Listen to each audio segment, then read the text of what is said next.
दोस्तों, भारत पर जब ब्रिटिश हुकूमत का राज चल रहा था तब ब्रिटिश हुकूमत को मुंहतोड़ जवाब देने के लिए 1857 में प्रथम स्वतंत्रता संग्राम की शुरुआत हुई थी। उस समय पूरे भारत में पुरुषों के साथ साथ महिलाओं ने भी बढ़ चढ़ कर भाग लिया था, जिसमें लक्ष्मीबाई के साथ साथ लखनऊ यानी कि अवध की नवाब बेगम हाजत महल का भी नाम आता है, जिन्होंने स्वतंत्रता संग्राम में अपना सब कुछ लुटाकर अंग्रेजों के खिलाफ युद्ध किया था।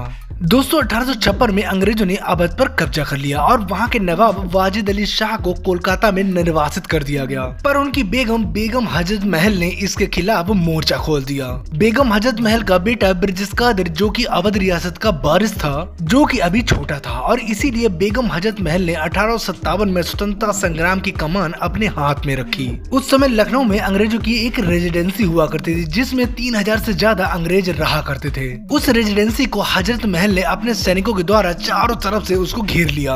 ये घेराबंदी 3 महीने तक रही, जिसमें आधे से ज्यादा अंग्रेज मारे गए। अवध में अंग्रेजों के खिलाफ लड़ने के लिए सारे फैसले बेगम हाजत महल लिया करती थी। उधर अंग्रेजों ने बहादुर शाह को हटाकर दोबारा दिल्ली पर कब्जा कर लिया। अब वहाँ के सारे स्वतंत्रता सेनानी अवध आ रहे थे। उस समय जो भी स्वतंत्रता सेनानी अंग्रेजों के हत्थे चढ़ जाता, उसको या तो फांसी दे दी जाती या तो तोप के गोले के सामने से रखकर उड़ा दिया जाता। अब अंग्रेज धीरे धीरे लखनऊ की तरफ बढ़ रहे थे, पर अभी भी हजरत महल की सेना से जीतना मुश्किल था। इसीलिए अंग्रेजों ने नेपाल के राजा जंग बहादुर राणा से गोरखा सैनिकों की टुकड़ी की मांग की ताकि अवध को जीता जा सके। अंग्रेजों ने राजा को लखनऊ से लूटे जाने वाले पैसे को आधा आधा बांटने और गोरखपुर शहर को देने की पेशकश की थी। इसके बदले में बेगम ने भी नेपाल के राजा के लिए एक ऑफर भेजा था ताकि वो अंग्रेजों का साथ ना दें, पर उनके भेजे गए संतरी को अंग्रेजों ने रास्ते में ही मार दिया, जिससे अब अंग्रेजों के पास 60,000 सैनिकों की सेना थी। अब उन्होंने अवध पर आक्रमण कर दिया। युद्ध बहुत घमासान हुआ। केसर बाग के महल को चारों तरफ से घेर लिया गया और जब बेगम को लगने लगा कि हार निश्चित है तो उन्होंने अपने बेटे और अपने सहयोगी के साथ वहां से निकलना सुनिश्चित किया। लखनऊ से निकलकर मूसाबाद में फिर सेना इकट्ठी की और दोबारा युद्ध किया, पर दुर्भाग्यवश वो हार गईं। अंत में बेगम अपने बेटे और अपने सहयोगियों के साथ नेपाल चली गईं और वहां जंग बहादुर राणा ने उनको शरण दी।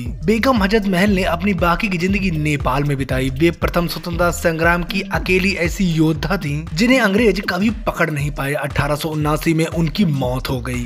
वैसे दोस्तों, आपको बेगम हजरत महल की ये स्टोरी कैसी लगी कमेंट करके जरूर बताएं।